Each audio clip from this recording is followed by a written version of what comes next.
Now I can't hear anybody. Should I be talking? I can't hear anybody either. We are on We air. are on air. Oh, Yeah, yeah. Karen. yeah. Yeah. You're echoing, Karen. Echoing here. Yes. We are on air now, so everybody shh. Hello and welcome to BadgerPod Gamergate number 11, Sad Puppies. We have several authors who have taken part of the the Badger. Sorry, guys, it's going to be one of those days. You had one job, Allison. I had actually multiple jobs, but anyway, Sad Puppies. Several authors who have taken part in the Sad Puppies initiative. Why don't we go ahead and just introduce who we have on our panel today, starting with Brad Durgeson, simply because you are the most of the authors. So why don't you tell us a little bit about yourself, Brad, and why you took part in Sad Puppies and so forth. Okay, I just want to make sure you guys can hear me. Yep. But I'm Brad Torgerson, published for the last 5 years in places like Analog Magazine, Orson Scott Card's Intergalactic Medicine Show magazine. I'm also an author with Bain Books, and I've been nominated for, in the past, the Nebula, the Hugo, and the Campbell Award. I've won the Writers of the Future Award, and I do mostly hard science fiction. Why am I in the Sad Puppies? Well, I'd have to say the biggest reason is because I have felt for many years like the focus, and this includes the accolades of the field, have tended to go towards things that aren't necessarily popular out in the big wide world. And the deeper I got into this field as a published author, the more disturbed I was by the fact that there was a huge gulf between what they were saying was worthy or important versus what people were actually enjoying. And I was talking to way too many fans who kept saying the same thing over and over. They kept saying, you know, I used to read science fiction and fantasy, but I've kind of dropped away from it because I got tired of what I was reading. It wasn't like what I used to like. And I think the Hugo Awards especially tend to be a bit broken because so often the Hugos go to books and stories that, you know, from a taste standpoint, or at least from a literary academic standpoint, are perfectly good. But, you know, stuff that is rousing, adventure-based, God help you if you're actually popular and you sell a lot. You know, that's almost a sign that, ooh, we're not going to give this story or this book an award because it obviously is popular, and we don't want popular. We want things that are important. And so, you know, it's we talk about geek conversations. It's definitely the geekiest of the geek conversations, but I feel like it's one worth having, even if it means there's drama and controversy, and I'm certainly happy to talk about it. Well, it's great, and we're great to have you on this stream talking about it. So I'm just going to move along for time's sake. Let's go to Mike Williamson. Mike, tell us a bit about yourself and why you got involved in Sad Puppies. Well, for background, I'm British by birth, grew up there and in Canada, moved to the U.S., enlisted in the Air Force before I became a citizen, served in active duty Air Force, Army Guard, Army Guard again, Air Guard again. Never could make up my mind. I started getting published on some technical essays and political stuff in the late 90s. Sold my first novel in 2002. Most of my stuff's with Bain, but I've done contemporary fiction for HarperCollins. I was nominated for the Compton Crook Award, the Prometheus Award. Actually, I was finalist for both, but didn't win. And now Hugo. It's hilarious because I get called every name in the book pretty much every week. People will call me a liberal, they'll call me a right-winger, they'll call me a homophobe, they'll call me a gay apologist. I have a take no prisoners political attitude about humor, and there's always somebody's oxes being gored, and you know that makes me the worst person in the world. But it wasn't until I got slated as a Hugo finalist that I found out what a horrible, racist person I am who probably waterboards puppies. Don't try to deny it. Don't try to deny it. We know you do. We know it. I think we're all familiar with that kind of thing. In our case, we apparently eat kittens, so kitten smoothies. We have some very wonderful recipes. They're good and they're nutritious, but you have to skin them first or you get hair in your mouth. There's so many jokes there. Yes, I know, and I'm preventing myself from saying any of them. Any shaved cat jokes. I should say I'm a chief warrant officer in the Army Reserve, and yes, my military sense of humor is I'm keeping it under wraps right now. Well, you don't. Actually, we're probably keeping ourselves under wraps to prevent ourselves from offending you guys. So. Yeah, you really. Sorry, Karen, you gotta fix the echo. I'm just gonna be a real. I can't say the word. I'm going to be a real hard ass about this today. A real duck. So let's go to Sarah Hoyt. I'm probably mispronouncing your last name. Hoyt? No, it's perfectly normal. It's Hoyt. It's my husband's name. Okay. I discovered through all this that I'm a straight white male, which was a bit of a shock. I haven't had the courage to tell my husband he's gay yet. But I thought I was female and born and raised in Portugal. And I came here 30 years ago. It seems like yesterday. And I've written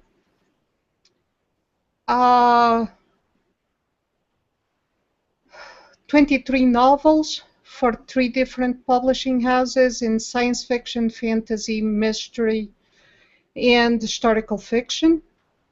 Right now I work only for Bayan and Indie because it's not worth the stress. I've also been published by Analog and Asimov's and most of the magazines in the field and a bunch of anthologies.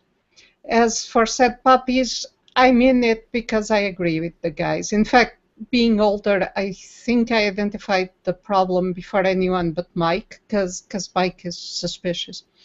But and I've never called Mike anything except mad, and he calls himself that.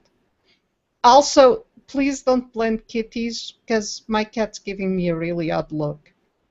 We don't actually we don't actually do kitten smoothies. I know. It's just what we get tarred with a similar brush as I guess gender apostates, you might say. Yes. We look at men's vulnerabilities and how women actually aren't victims of every single thing. So we tend to get hit with a lot of different slurs. So we just make fun of them a little bit. I sometimes sub for Instapundit, and as you know, he makes puppy smoothies, so that's okay. Yeah. All right. Okay, so why don't we get a little bit of a history of Sad Puppies? And I know we got some from John Wright last week, but let's reorientate the audience again to what this is about. Does anybody, Brad? Would you like to take that? I'll see if. Can you unmute yourself? Okay. Yeah. So, go ahead. In brief, Sad Puppies began as a tongue-in-cheek joke that Larry Correa was doing 2 years ago. And the basis of the joke was every time a tedious, message-driven, literary niche story about depression and ennui and basically anytime you had a story like that winning an award, it made puppies sad. And so please do your part to fight puppy sadness. It was basically Larry kind of poking a thumb.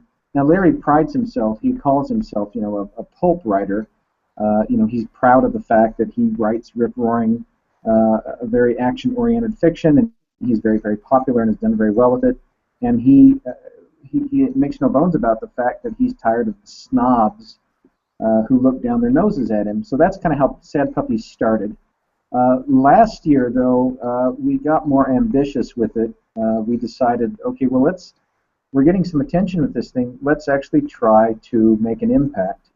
And so the idea was, let's actually do a formal slate. We're not going to do some little sneaky, quiet thing. like everybody else has been doing in the Hugo Awards forever and ever, and also at the Nebulas, same thing. It's all sneaky, backdoor, behind the curtain. We thought, nope, we're going to be transparent. We're going to do it out in the open. So that's exactly what we did, and it was a limited slate. There was only a few people to participate. I chose to put myself on there just because I'd been on the Hugo ballot before. I didn't want people to think that, oh, well, this is just Larry doing it for himself or his own ego. I thought, no, let's try and put some people who've been on there before so that we can kind of say, hey, this is work that's already kind of proven, or at least the authors who are participating. You know, not everybody is just trying, hey, I want a Hugo nomination because I've never gotten one. And so we actually thought, well, let's go ahead and go with that. Then we had more success than I think anybody expected. We really didn't think we would get most of the names that were on the limited slate onto the final ballot, which of course got us a tremendous amount of attention at that point. And then earlier this year, we kind of had a little in-group discussion. Should we continue with it, or have we proven all the points that are worth proving? And this is, you know, Mike was involved in that, and so was Sarah and myself and Larry and a few others. And ultimately, the group decision was, yeah, let's go for it. But the question arose, you know, who's going to front it?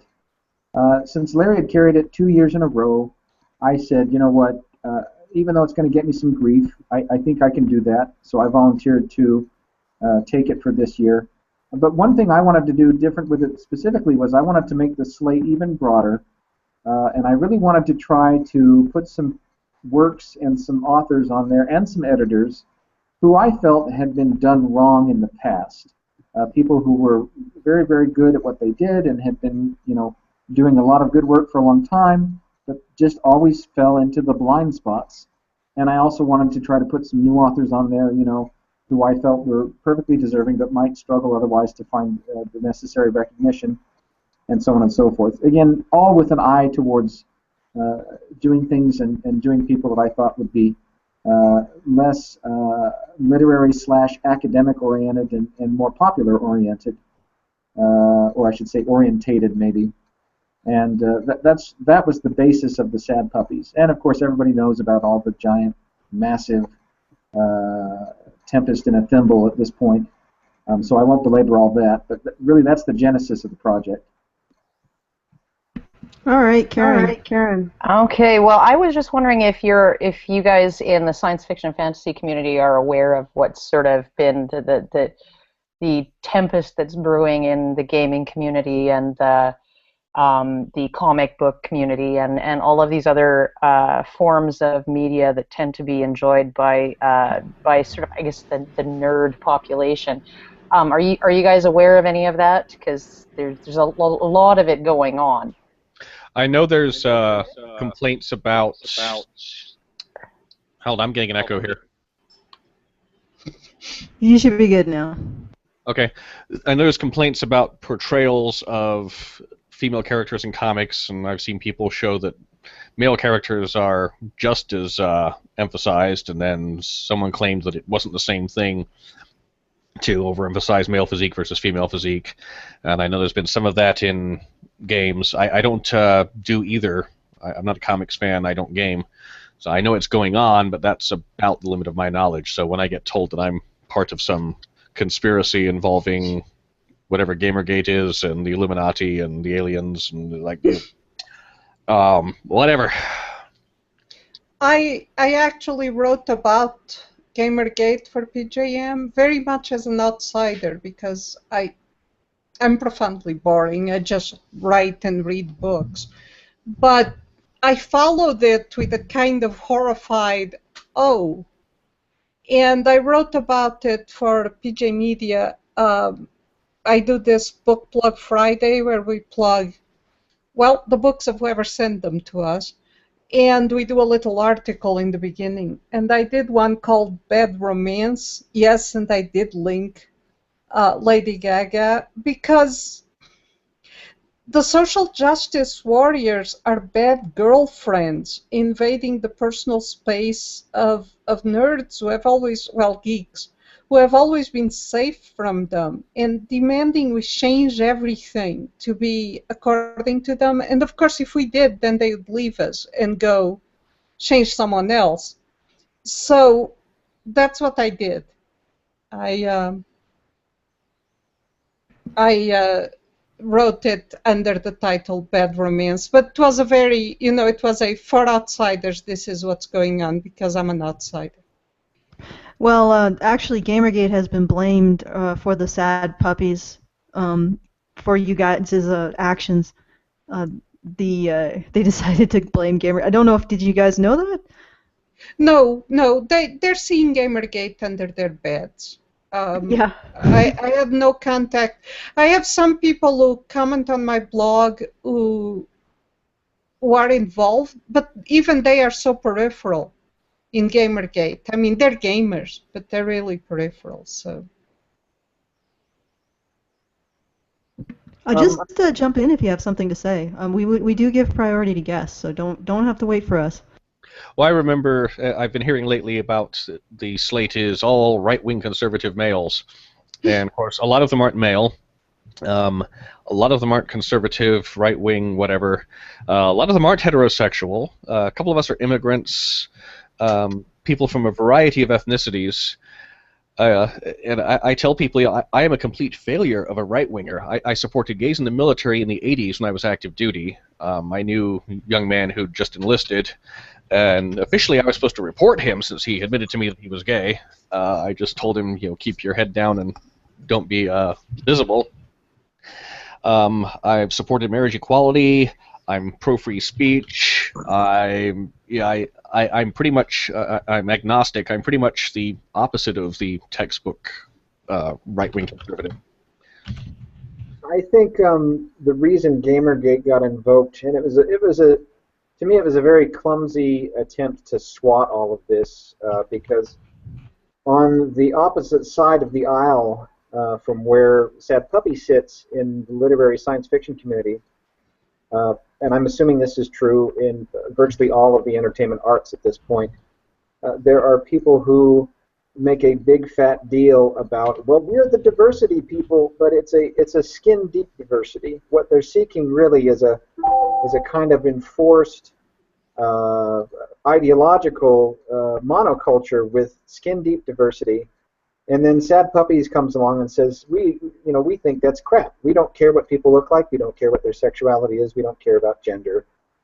We just want to try to make the awards more representative of what science fiction and fantasy actually are, to include popular authors, to include all kinds of different works and authors that might fall into the blind spots.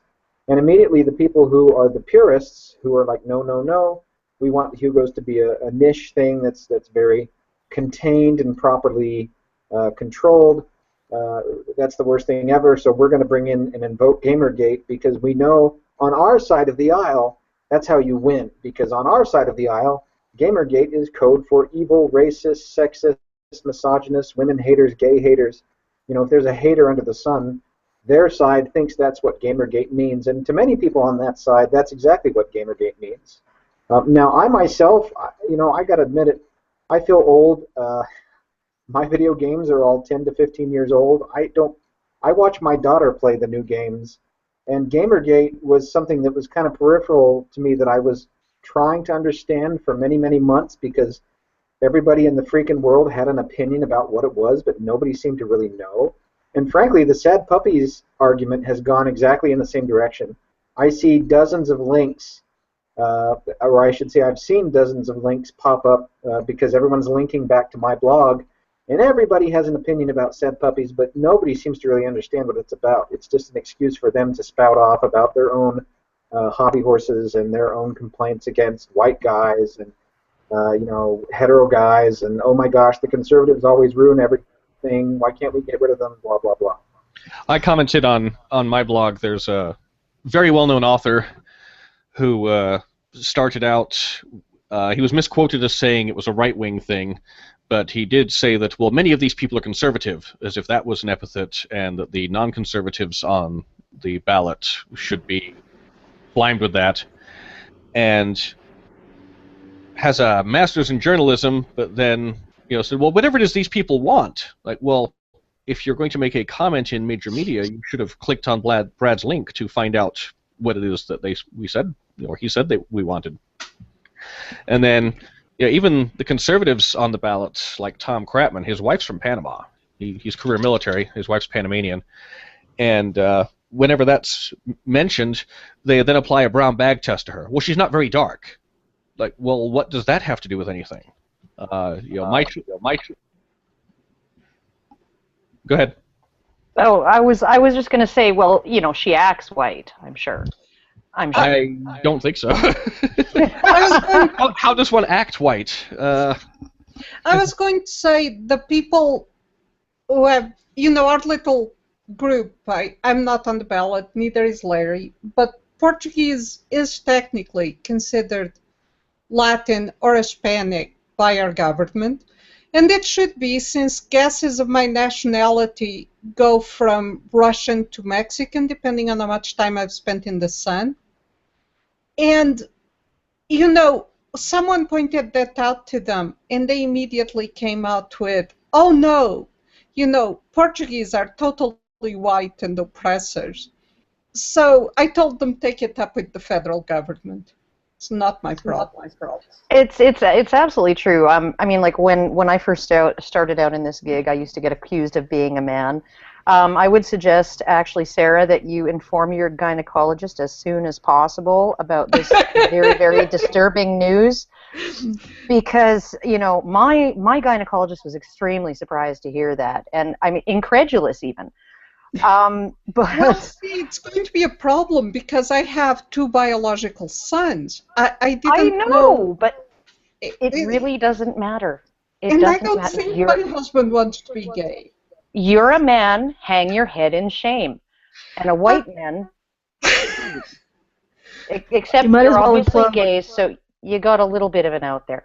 But what we found in Gamergate was that the people who are sort of extremely prominent in games journalism, so doing reviews and writing news on what's new in the gaming world, what's new in the industry, and the whole bit, they were all sort of these skin-deep diversity players. A lot of them come from their trust fund kids, a lot of them. I mean, I think it's almost mandatory if you're going to go to school to become a journalist that you have a trust fund, because you're not going to make a whole lot of money.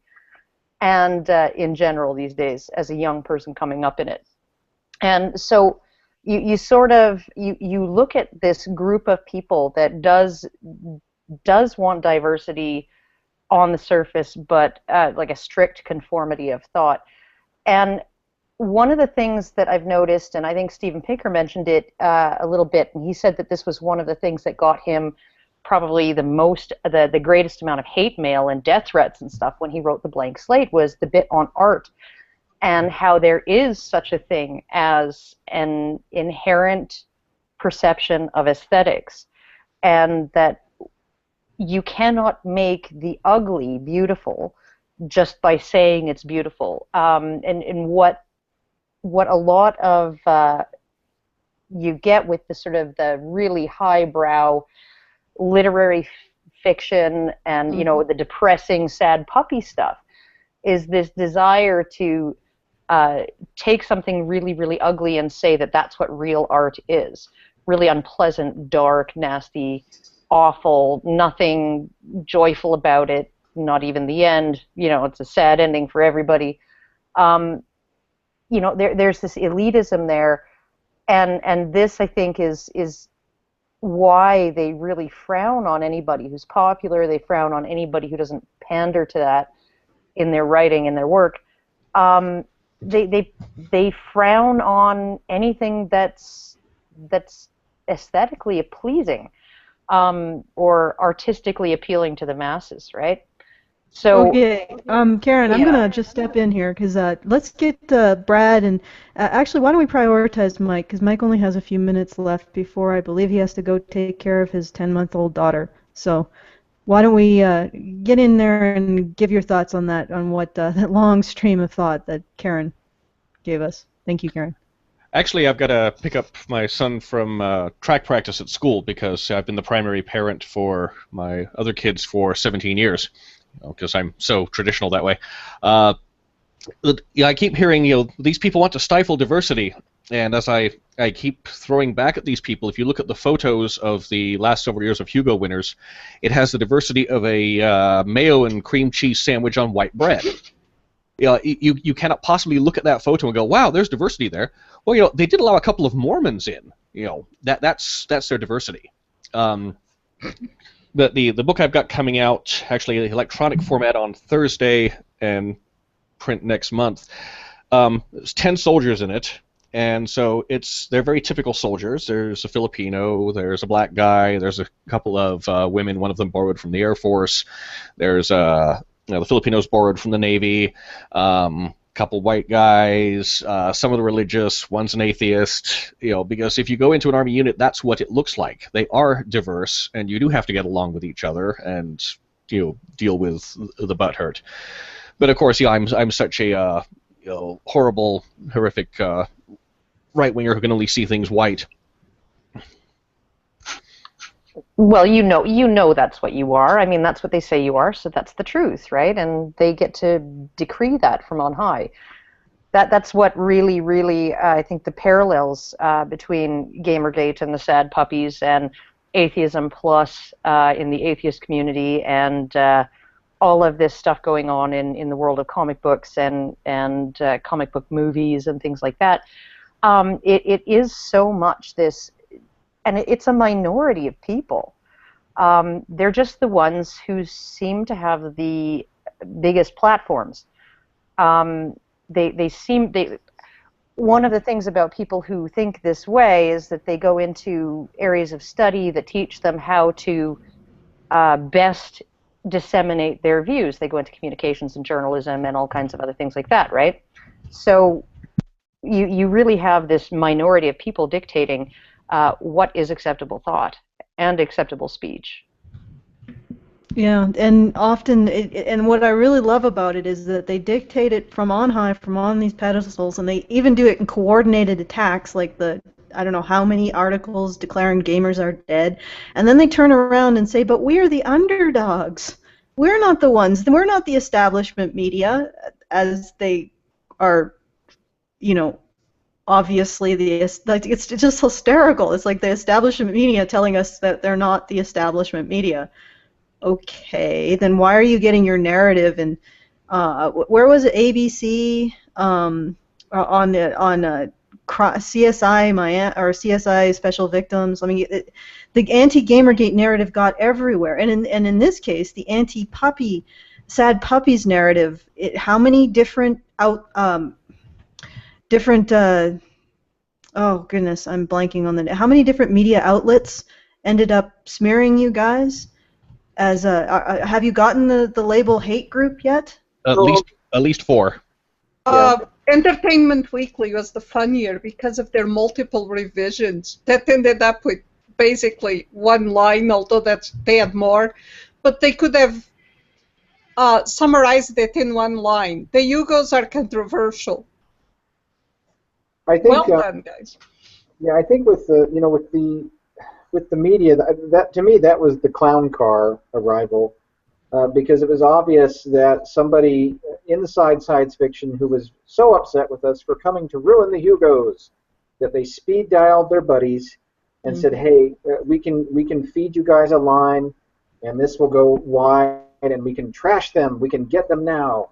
And so suddenly, over like a 24 to 48-hour period, all these media sites pretty much parroted the same line of crap.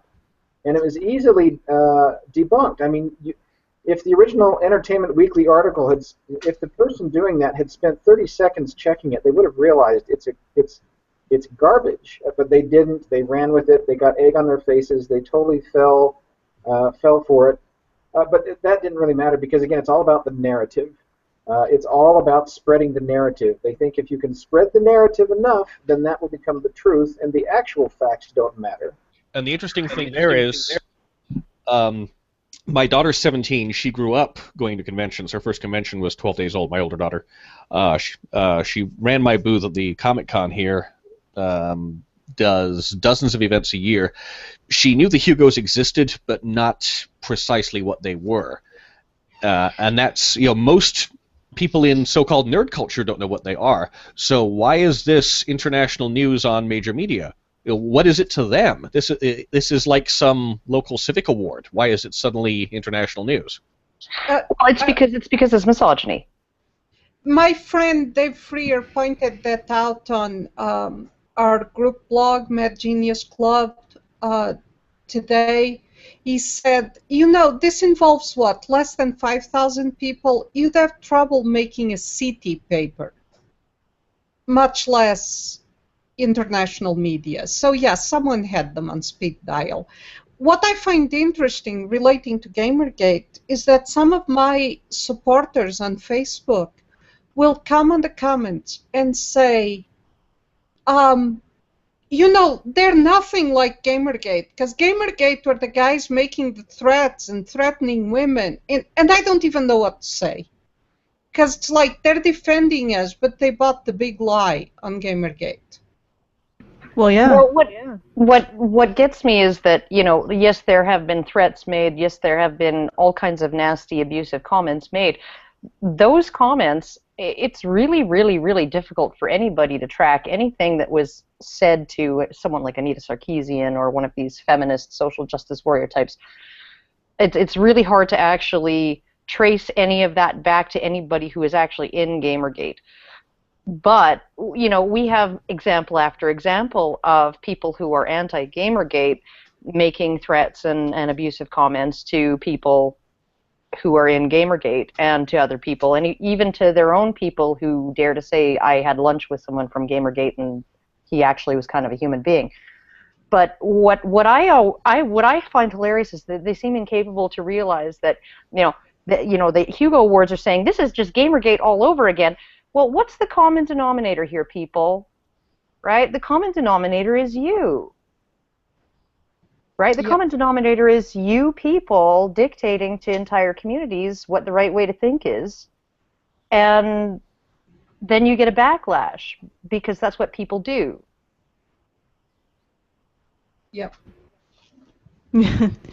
All right. Well, I'm going to pull Mike on here to give his some final thoughts, and because he's got to get going. So, Mike, you have the floor.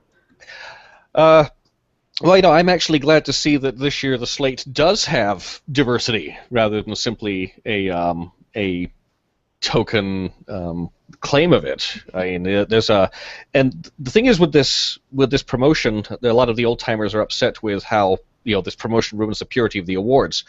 But when the Hugos started, everyone in fandom and science fiction literature knew everybody, and if you went to the bookstore, every new title was on the shelves, and you could keep up with it. These days, there's hundreds of titles a month. Brad asked if I'd like some promotion. I said sure. Found out I got nominated, which was a huge surprise. And people actually, that was my self-pub, people had actually logged onto Amazon and bought it. I mean, my sales rank went right back up into the top 10 for political humor.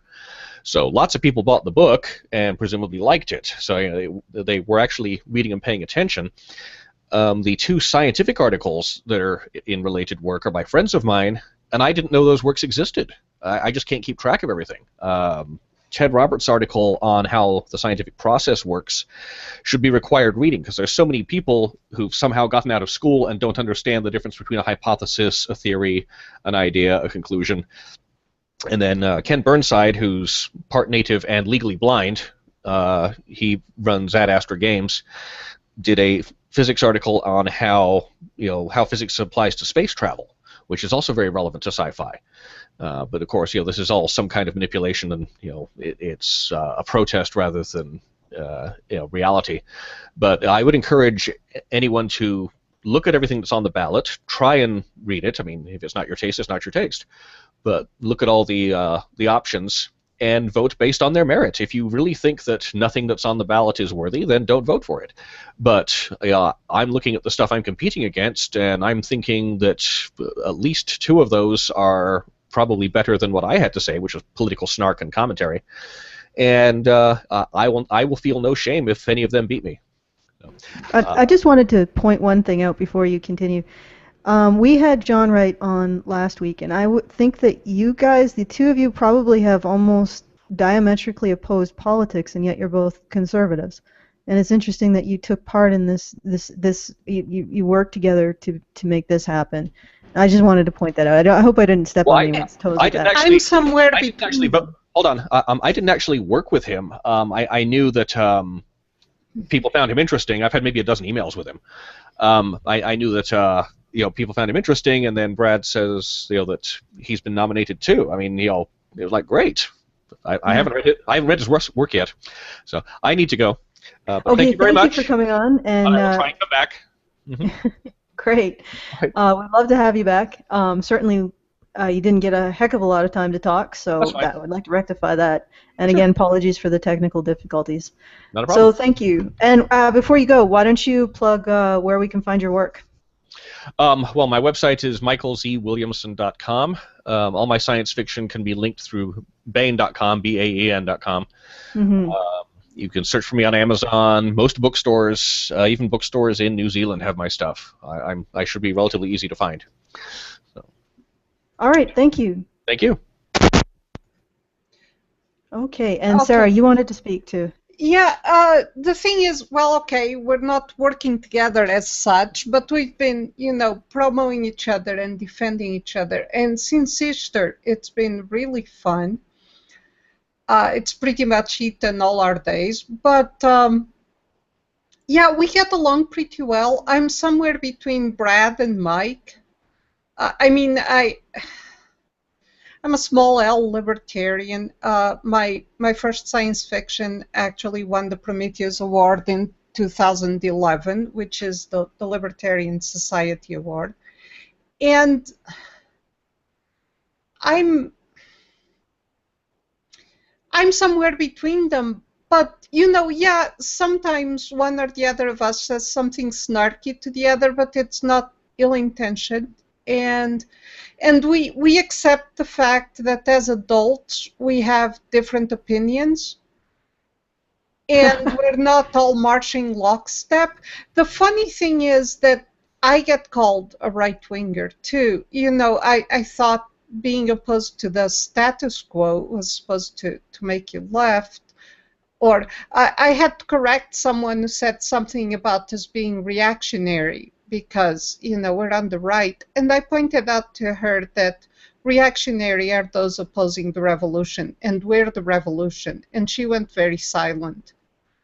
So it's, basically if you're to the right of Lenin, you're a right-winger. So we right-wingers try to get along as best we can.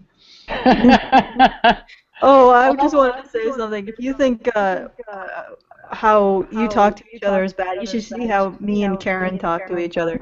Oh my God! And woman, close your hole. You're echoing. Oh my God! I can't. I have to sign off. I have to say goodbye. That's why I turned my mic off. Jesus, you need to get off my case. I love you, Allison. No, I gotta get going. I gotta take my kid to the doctor. He's got some tonsil thing. Damn kids. Yeah, so I wish I could stay, but I can't. It was really nice getting the chance to talk to you guys. And if anybody wants to bring up race fail, if they were there for that debacle about 5-6 years ago or however long ago it was, feel free to do it, and I will listen to it later. So. Yeah, Karen has lots of stuff that she said in the past about race fail. So were either of you involved in that, or did you experience it? Never had any words on it. Well, this is just me talking. I kind of observed little pieces of that as I would say, breaking in author, because I first got in 2009, and I've been publishing since then. And race fail, if memory serves, came into prominence like 2007, 2008. What's weird to me, and I've been trying to articulate my thoughts on this as somebody, I've been in an interracial marriage for 21 years, and what's strange to me is that there's this kabuki theater that takes place online on a regular basis now, and it's been happening for almost 10 years, and invariably some poor public figure will say or write something that somebody else can misconstrue as racist or sexist or homophobic or whatnot. And then we're off to the races. It becomes this big song and dance. Oh my gosh, we need to get on the right side of history. We need to condemn the person. They're the worst person ever. If you don't condemn them, you automatically agree with them. So obviously you're a racist and a sexist and a homophobe too. And oh my goodness, it's, and the pattern of how this happens is the same every single freaking time. And unfortunately, or I should say maybe predictably, it's very often the same people.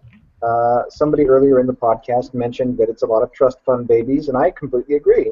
There's a lot of sheltered souls who I don't think have actually ever experienced real hardship in their lives, and so they invent kind of an imaginary hardship, and then they whine about it, and then they get on people's cases. And again, anytime any public figure, especially in the literary arts or with Gamergate, it was video games, anybody that can get upset about anything gets upset now, and it's like over and over and over, off to the races. We have this big media controversy, blogs, all the blogs have to talk about it. Everybody has an opinion.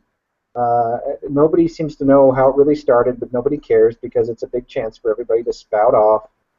And speaking for myself, none of this has made a damn bit of difference to my wife's life or her experience in America. I'm going to bet it probably hasn't made any difference for Sarah either, because it's all trapped in the weird little bubble world of social media, and it's a political theater. It's people wanting to, I need to make sure I'm seen on the right side of this thing, and that's all they care about, so that they can pat themselves on the back and say, I did the right thing, I called out the right people, I am the righteous one, and it doesn't change any of the real problems that are out in the real society. Well, if I may, actually, what all this does, the left has been in control of publishing, and including entertainment publishing, for so long that the way to get noticed and be considered an up-and-comer, the social markers of I am so special and I'm so smart, are to stake out an increasingly crazier position. It's getting to the point. I mean, one of the social justice warriors on the other side makes bombastic announcements like, for a year I won't read any white males, which is naked racism and sexism. But she is taking that position because that makes her special and worthy of being promoted. And I want to speak as someone who is perceived as minority, whether they do it now or not. They did when I came in the field. And I was not so covertly told that if I wanted promotion and, if I was smart, the words learn to play the game were brought up a lot. I should write an autobiography about, my childhood in Portugal, and something like Rigoberta Menchú. I mean, I swear. And when I refused to play that game, I was streamed into mid-list, and there was no promotion, there was no notice. So a lot of these people are doing that. They are exactly as Brad said, the extremely privileged children of the upper class, and they are playing the game to get advancement, as they always have. That's all it means. It has nothing to do with helping anyone else. They are taking this position as, look at me, I'm enlightened, I'm caring, and I deserve promotion. Yeah, it's a tokenism. Yes, it is very much tokenism. I was going to just quickly add to what Sarah said. The irony of this is that many of the individuals who push this position, I'm so caring, I care about all this, those end up often being the ones with the worst manners, the worst behavior. They call names at the drop of a hat, even if you're trying to be diplomatic. I've worked very, very hard, I feel, to be the ambassador. The brain trust of Sad Puppies has labeled me the cuddly blue Care Bear with the bleeding heart on his chest, and I wield a flamethrower. And I try to keep my flamethrower under control, but there's been a few times where I just get so frustrated because I am trying very hard to be reasonable. I'm trying very hard to watch my tone, not be bombastic, not be inflammatory, and it just doesn't matter because they're out to, make you into the worst person ever. And sometimes I just want to say to hell with it. Okay, you guys can go to hell. And sometimes I've done that. But yeah, I get tired of the people saying, yes, we love everyone, and yet they are churlish and accusatory, and the behavior does not match the label that they like to apply to themselves. Yeah. In terms of the negative fallout from what's happened, do you want to address anything in particular? Any of the articles in particular of note that you were were really bothered by, or you felt were really fallacious? I know that pretty much all of them were, but throw that out to you. I know for me, there were so many that exploded over the course of a few days that it was difficult. People kept asking me, are you going to respond to Salon? Are you going to respond to Slate? Are you going to respond to any of these things? Because they were all making more or less the same accusations and trotting out the same old hobby horses, I ended up falling back to a place where I was just like, look, I'm not going to bother trying to really defend anything here as much as I'm going to try and say, this is a bigger problem. This isn't even about the Hugos. This isn't even about literature. Gamergate, I think, isn't even about video games. It's about this politically correct culture that has risen over the last 20, 30 years. And in my opinion, it has seized the intellect of the nation, and it has invaded the arts, it's invaded business, it's invaded all kinds of different sectors. And to me, it's very anti-intellectual, it's very anti-diversity, because it promotes, again, a skin-deep diversity at the expense of actual intellectual diversity. You cannot say the wrong thing, you cannot be associated with the wrong people, for all definitions of wrong, which include whatever the politically correct people decide this week. And I just don't understand.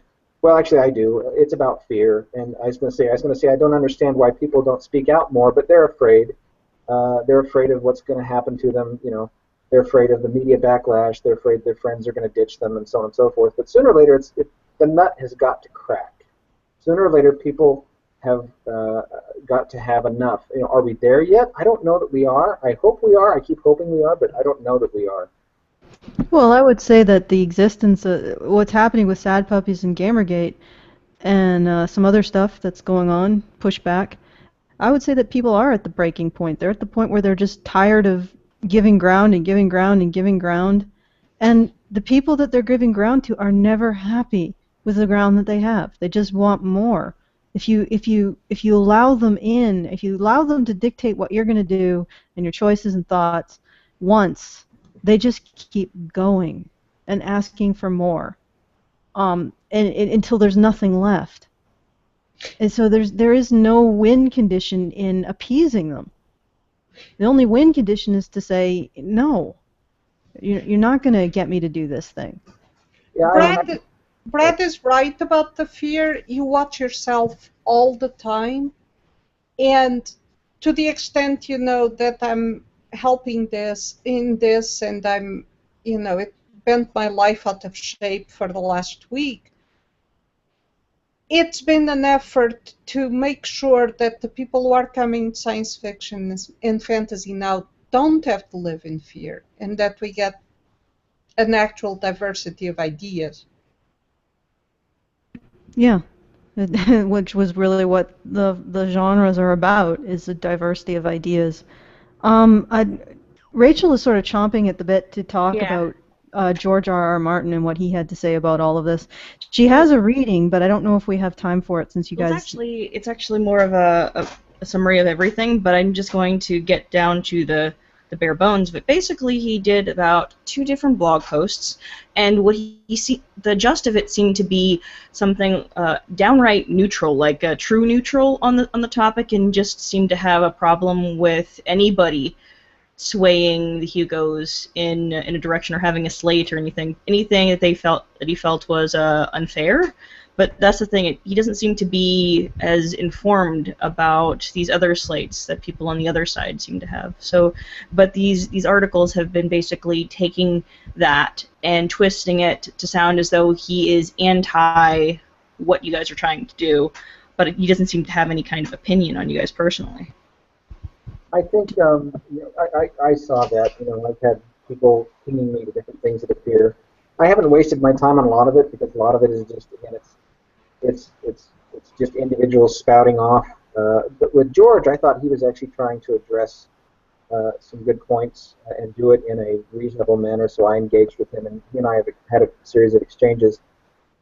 I think, again, George, for those who don't follow the little insider baseball of science fiction, basically all of this traces back to the fact that World Science Fiction Convention was created in the 1950s by some of the original fans back when science fiction really was small. And so this culture grew up around that, and through the 50s and the 60s and into the 70s, you had a very specific, very tight-knit culture. I think Mike said it earlier, a lot of people knew each other. You could read most of the work being produced.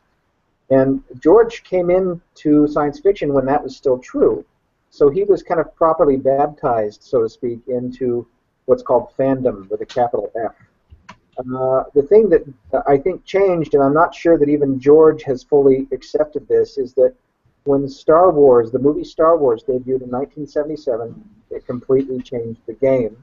Because for the first time in popular Western culture, everybody was a fan. That movie was so big, and in fact, that whole franchise, the first 3 films, we think of them as the first 3, but to me, they'll always be the first 3.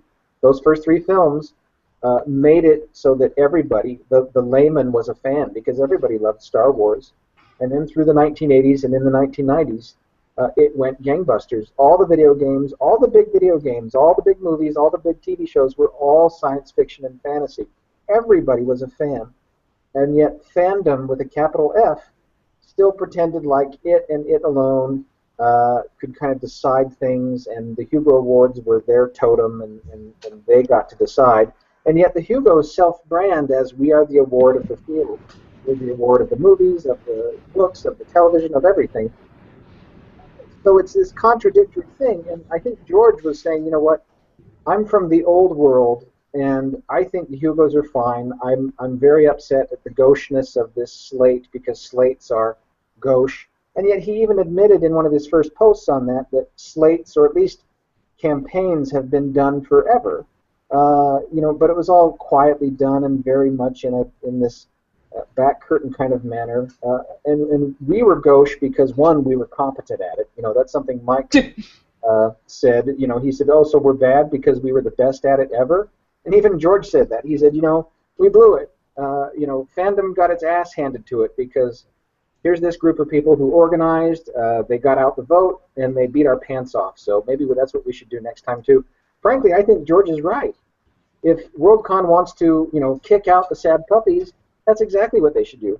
Probably what they're going to do, though, is they're going to try to do an administrative end run. They will change the rules regarding how you nominate and who gets to vote. That's probably what's going to happen. I know that's what the Nielsen Havens want to do. They're the editor duo that's over at Tor, and they've been some of the most critical of Sad Puppies. Teresa especially has a extreme, virulent hatred for me, apparently, because I don't let her tell me that I'm wrong. So, they're the ones that are going to push for an administrative fix. George just wants the crowd to push back and fix, and frankly, I think George is right. Yeah, but what do you mean by a fix? I mean, do you think that if you have introduced more diversity into the Hugos, isn't that what they wanted all along? Why would they want to fix that? Well, see, that's the other contradictory message. They say we are for diversity, but they only love diversity as long as diversity comes to them, speaking, thinking, and liking all the same things that they like. It's this very strange kind of cognitive dissonance where they say, oh, we love everybody and we love diversity, but no, not really.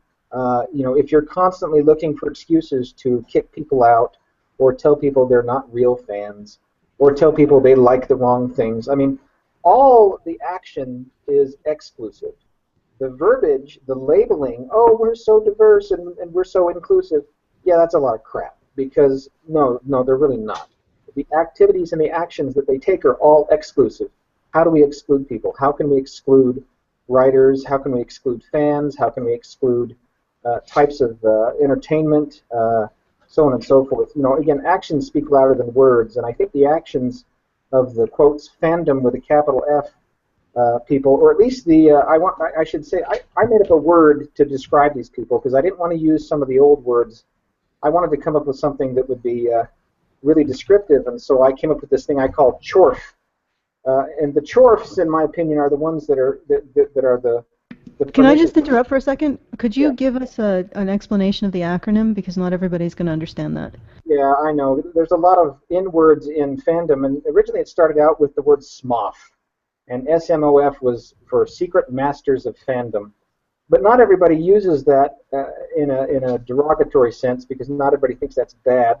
So I was trying to come up with something that would basically describe, reactionary, holier than thou, obnoxious fans, and so I came up with this acronym to basically describe that. Churlish, holier than thou, obnoxious, reactionary fandom, and to me that's exactly what they are, because they're looking at people like me, the younger writers coming in, and they're kind of turning their nose up and saying, well, you have to like what we like, and you have to adopt our tastes, or we're not going to accept you.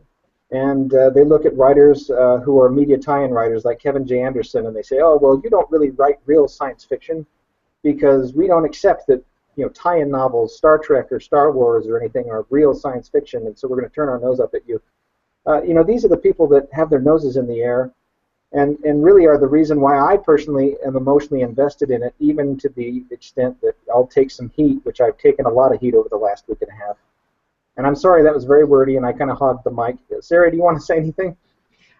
No, I just had a note that when they're excluding people, it's not even by politics. It's everyone who isn't in their cool kids club is by definition excluded, like, Kevin J. Anderson. Even though he's doing original fiction, he did media tie-ins once. That makes him uncool. And it's everyone who isn't racing to go, me, I'm politically correct and I'm perfect, and, is immediately on the outs with them. Yeah, and it's really about exclusion. Or I've said before on this podcast that it's with these individuals of a certain merit, it's really about being able to exclude people, not include them, and being able to exclude people by increasingly arbitrary and strict standards. But I see that Brad has sent me a message that he's got to go. So if you want to point people to where they can find your work, either your blog or your writing work, and it's been great. So I'll cede the mic to you to do that, and then I'll get Sarah to do that, and we'll say goodnight or afternoon. Okay. First of all, I want to say thanks for having us on. Thanks for letting us have our say. That's more than I can say for the other side, who haven't reached out to us barely at all. Anyway, my work is available through the Baen.com website, B-A-N, that's Baen Publishing. You can also find me in the pages of Analog Magazine, Orson Scott Card's Intergalactic Medicine Show Magazine. There's various anthologies, but obviously, you can go to Amazon, you can go to Barnes & Noble to pick up the work in trade paperback form. All right, thanks, and it's been wonderful to have you guys on. I don't really think there's sides here, and I prefer to have a diversity of points of view. And it just seems like that's part of our problem, is that we can't seem to disagree anymore without throwing each other into a pit of damnation because we don't agree on everything. And I completely, yeah, I think we've lost. My wife always says that this is all social media's fault. She's actually very, very down on social media. She feels like if all of us could get together in a room and talk about this face-to-face and face the humanity across the space between us, it would be much, much more difficult for us to all be assholes to each other like we've been for the last few years. Well, I think, if anything, social media is requiring us to dig a little deeper to recognize each other's humanity. But it does tend to also encourage these echo chambers. But I like to remind myself whenever I get into that headspace that everybody's a human being and we all have our reasons for what we believe. And so you got to respect that aspect of what you would call your opponents. Anyway, I know Sarah also has Yeah, to go. I have So also paint. We're moving out of a house and I have to paint the walls to put it up. I disagree. I love Brad's wife. I've met her. I'm convinced he hypnotized her or something, because But I don't agree with her on social media because the narrative, the big lie, was there before.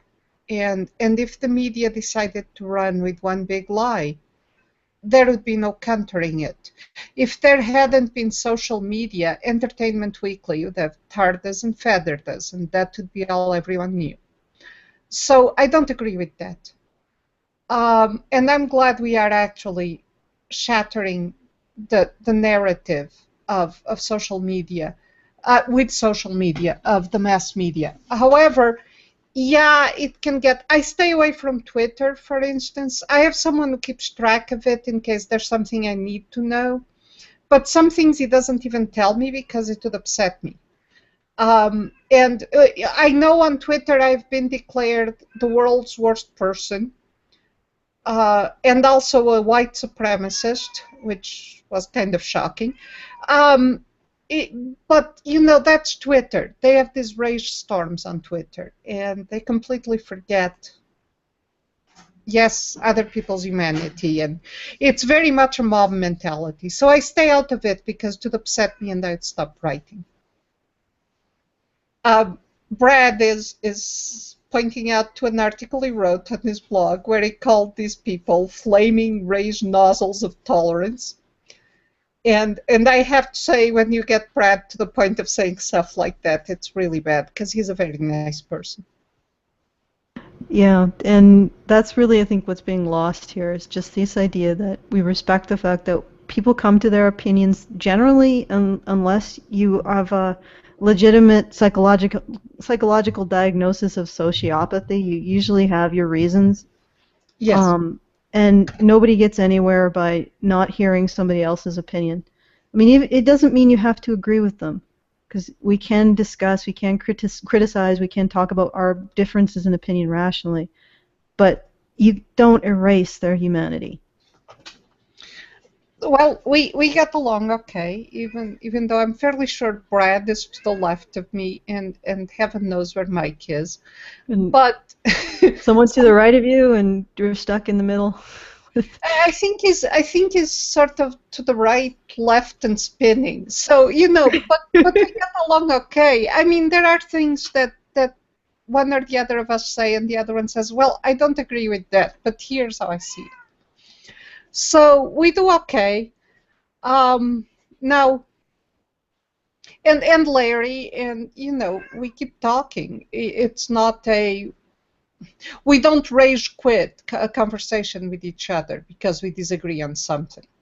And we'd like to see the field get to that point where we go, oh, okay, this person has crazy ideas, but he's a professional, like I'm a professional.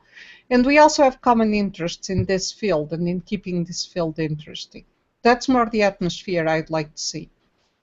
Well, what I find interesting about all of these diverse opinions and how people approach diversity in opinion, because there's not just diversity in race and ethnicity and religion. There's diversity in political viewpoint, and in fact, throughout history, people who... It's kind of insulting. I get told that I am not a real Latin because I don't have the approved opinion for real Latins. I find that an immensely racist opinion. We are not widgets. We're human beings like everyone else, and we have opinions ranging across the spectrum. In fact, my brother is very much a leftist. and we're genetically related. I think it's a dehumanizing tendency. I mean, they keep talking about the other and how you need to include the other, but what they do to anyone who is a minority, be it of orientation or gender or race, is to make them into this empty vessel into which they pour the opinions this person has to have if he or she is to be accepted. And that's racism and vile and evil. Yeah, I mean it's Borgifying. But Yes. what I was trying to get at is the diversity of opinions and belief systems. For people who want to change someone else's belief system or want to challenge it, people don't change their belief systems when they're challenged. They change them when they feel like they can be heard and when they feel like they can be emotionally supported. That's the moment when people might be willing to change problematic beliefs. And this is not the way social justice warriors are going about trying to oppose things like racism and sexism and homophobia. So even in their own stated aims, they're not even doing something that they're not even going forward. They're not even changing minds. No, it's a positional good. It's I'm better than you. That's all they're saying, really. Yeah. And that's something that it took me a long time to realize, because I thought that they actually legitimately wanted to challenge these issues. And it took a long time for me to realize that, no, they really do just want to be holier than thou. Yep. It's almost a religion. It has these things that are proclaimed, and you have to repeat them or you're out. Mm-hmm. And the problem is, and I wanted to speak to that in terms, just before I run off, in terms of literature and writing. Part of what we're seeing in the approved faction of science fiction fantasy is not necessarily bad writing. It's just boring because they are echoing the exact same received wisdom and the received wisdom of the moment. So you know exactly how the story is going to go. Yes, sometimes it's also incompetent, and I got some heat for calling one of the stories that was nominated last year on the incompetence, but it is incompetent.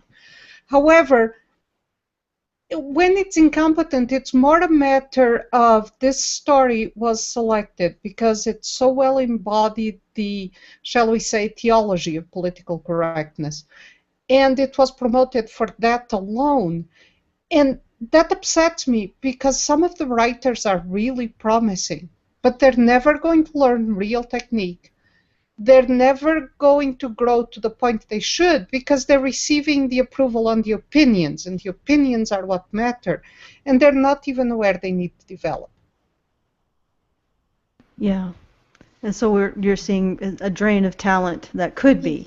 Yes, and you can see this, and I know this because I've been in the field. Well, I was published first in 2000, so I've been watching this, and a lot of the markers. It's hard to tell because publishers are not exactly open with these, but there are ways to tell, and the print runs keep going down, and even on an anecdotal level. I'm sure you experience this too. If you like science fiction at all, you'll run into people, or I do, and they say, "What do you write?" And I say, "Well, lots of things, but I'm really interested in my science fiction." And they go, "Oh, science fiction, I used to read that." And then, it just wasn't interesting anymore.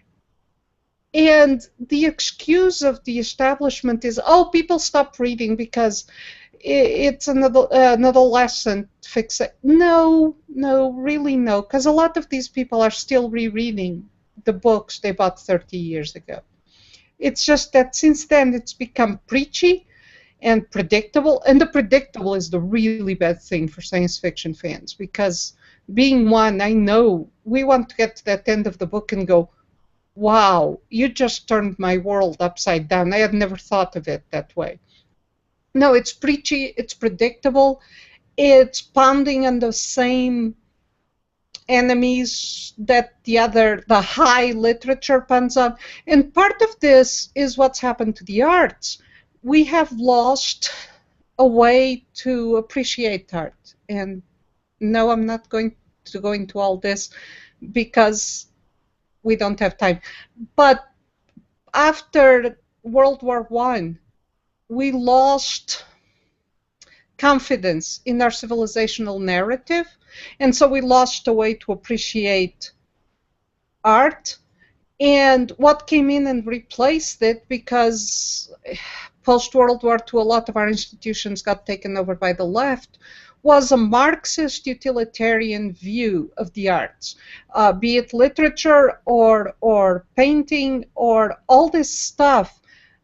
Good art is the art that serves the cause of progressivism. And this is why you see those paintings that make absolutely no sense, but they have like 3 pages of description on the side, which is what makes them art. You know, you see a field of red with the black dot, and it's like, this portrays the isolation of the capitalist society and blah, blah, blah, blah.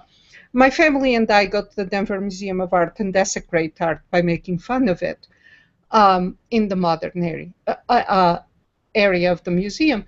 But there is that utilitarian narrative, and that's what they're applying. I know this because that's my degree. I have a master's in literature, and you had to justify liking a novel by saying this novel reflects our daily reality of blah blah oppression, and then this infected science fiction. So you have, you know, novels that use only the female pronoun because it's challenging conceptions of innate gender. And it's like, that's nice, but it's science fiction. I'd like the world building to make sense. And by the way, the plot lags in spots. But oh yes, it does. I know. Oh, why does it? Oh, it was. The book you're referring to. I have no idea because I'm not a gamer. But a friend read the sample, said it's bad Halo fanfic. I have no clue. I'm not a gamer. But she swore that's what it was. Yeah, I can see that. I can see that. So anyway, but you know, because they're looking at it from a utilitarian Marxist point of view, does this advance the cause? That's how they define good. And that's why they can stand there. And by the way, I have never been so mad as in the Slate article. A bunch of people in the comments were like, oh, Larry Correia is such a bad writer. And I'm going, are you kidding? I have a degree in this. I read him and I go, oh, that's what he's doing. Oh, he used that technique. Oh, this is so cool. And it's annoying because he's 10 years plus a bit younger than I. And I shouldn't be learning from, well, I should, but you know what I mean. It's like, how come he knows that and I didn't think to use that or do that? And he's a very clean writer. He has great emotional impact in his stories. He does all these things right. However, he doesn't advance the Marxist narrative. And so, because he doesn't advance the Marxist narrative, he has no value in their eyes, and he is by definition a bad writer. And part of this is that I ran into this a lot. Part of the reason I got sidelined was not quite prejudice against, I mean, I think they suspected, although I was in the political closet a long time, but I think they suspected I wasn't too dumb. But part of the reason I was sidelined was that failure to play the game. They think we don't do what they're doing because we're stupid. Because obviously, if we were smart, we'd put these markers in so that they would know we're smart.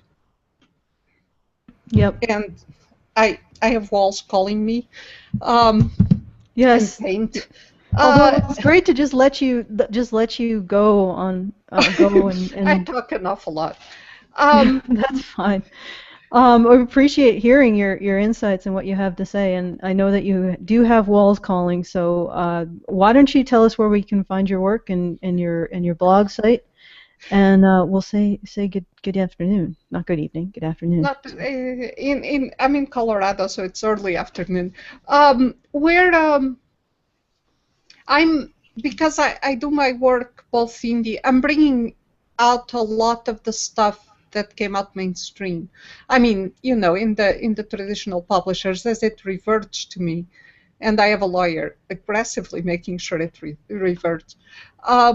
So I am at Bayan, but I'm also at sarahoyt.com. Mm-hmm. I think I have at least one of those linked in the low bar of this YouTube. Yeah, So. and I'm at sarahoyt.com, which has the listings of what has come out lately, and I put stuff there when I do anything indie. And I'm also at accordingtohoyt.com. That one is because I was trying to find a blog name, and my son said, according to Hoyle, and then my husband said, according to Hoyt, because she likes to pontificate, as you see. So. Oh, and I will also be doing a podcast. We don't know what day of the week yet, starting probably in 2 weeks, which for Otherware Gazette, which is, I think, otherwaregazette.com. On the what I'm going to call it is the origins of our fandom, but what it's going to start with is the stuff that brought me in science fiction, and I'm going to start with Clifford C. Mack's Werewolf Principle. Okay. All right. Well, thanks for that, and you guys, if you're listening, do check Sarah Hoyt out, and look forward to this new podcast on Thank you. Is it the origins of how I became a fan. Although I will eventually branch out to other stuff that people say that's how they became fans. So, Okay. Thank you for having me on. No, it was wonderful to have you on, and I assume that you'll also be coming back in a few weeks on this show. I'll come back. Yes. To talk about your Sad Puppies 4 initiative. My friend Kate Polks, Sad Puppies 4. Yes, yeah. and she'll be on, and it will be a battle of the accents because she has an Australian accent. Well, we love our accents on this show, so we have people from all over the world that sort of contribute. Mike has British, and I believe we have last show we had a drunken Scot on. That was hard, let me tell you. I think I got one word out of every 4 when he was talking. But yeah, thank you for coming on, and we look forward to having you on again. Okay. And yeah, have a good afternoon, and we'll move into doing some show business. After, oh, did you have a final word? Oh, okay, she's gone. Thanks again, Sarah Hoyt, and thank you for taking part of the Sad Puppies initiative to push back against social justice warriorism in the fandoms that I love, because that was part of the reason why I sort of gave up on trying to get published.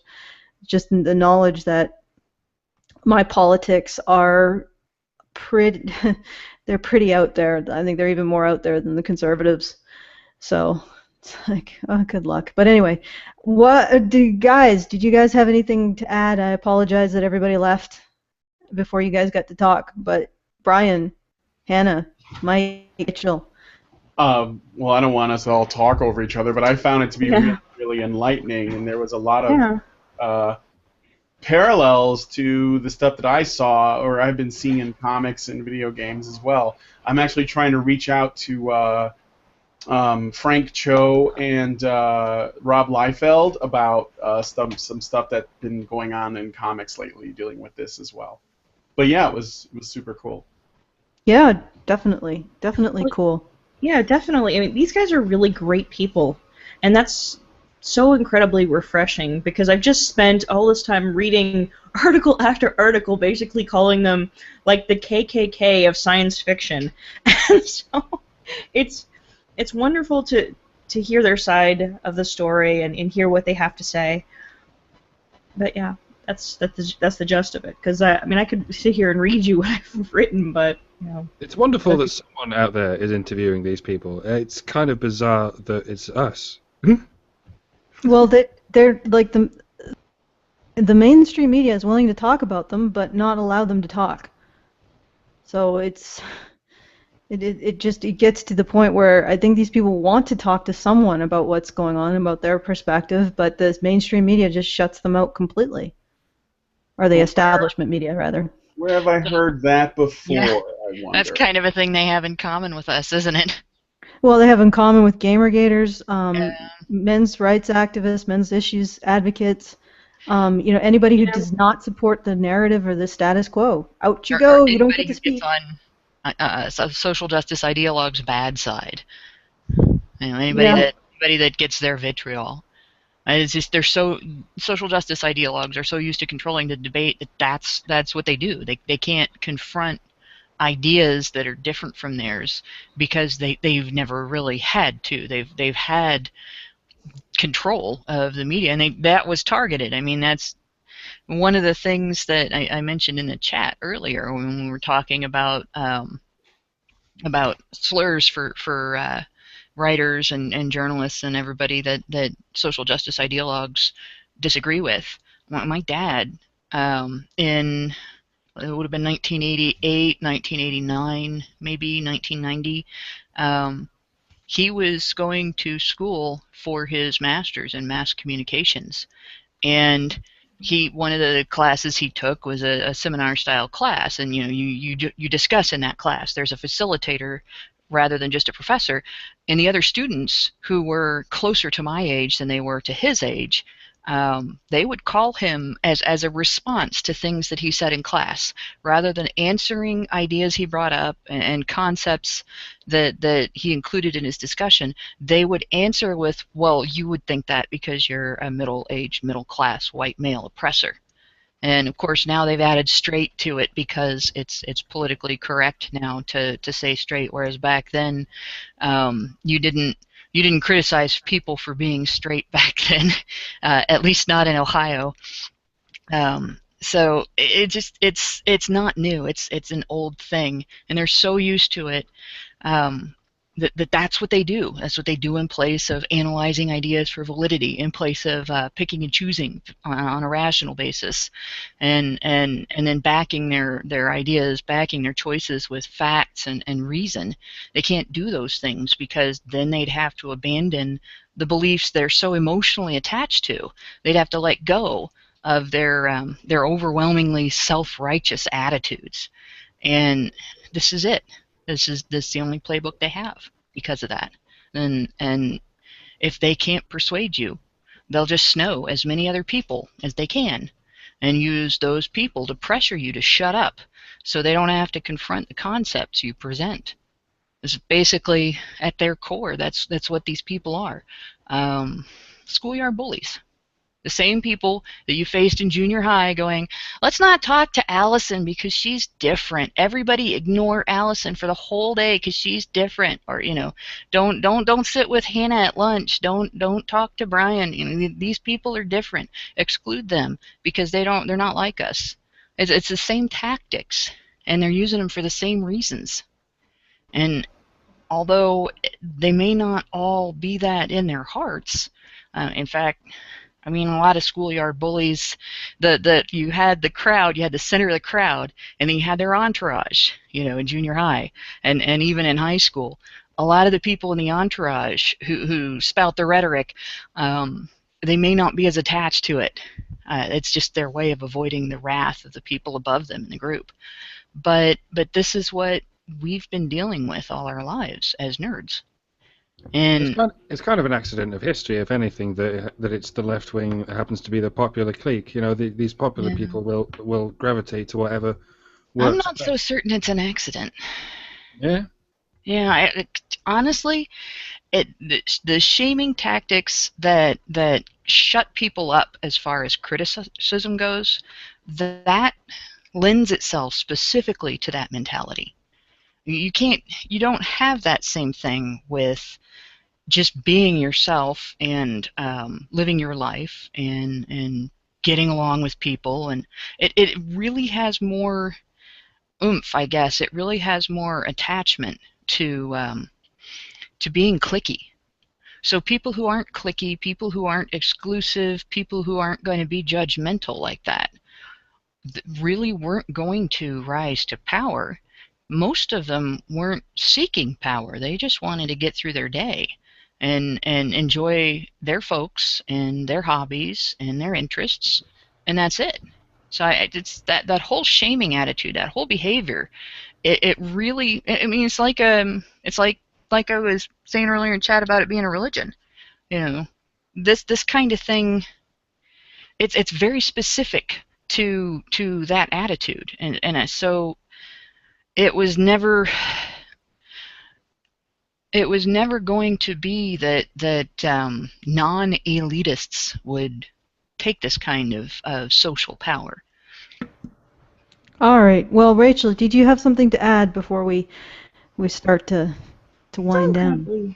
It's so incredibly sad to see this kind of shutdown of other opinions and things like that in this way, because these guys aren't terrible people. They just want they want diversity. They don't want this sort of cliquish behavior going on behind the scenes, and that's really what this seems to be. It used to be that we had this idea of what you had to do to be a writer, what you had to do to be published, all of these qualifications, and now suddenly they don't matter anymore. Now it's how well do you play the game?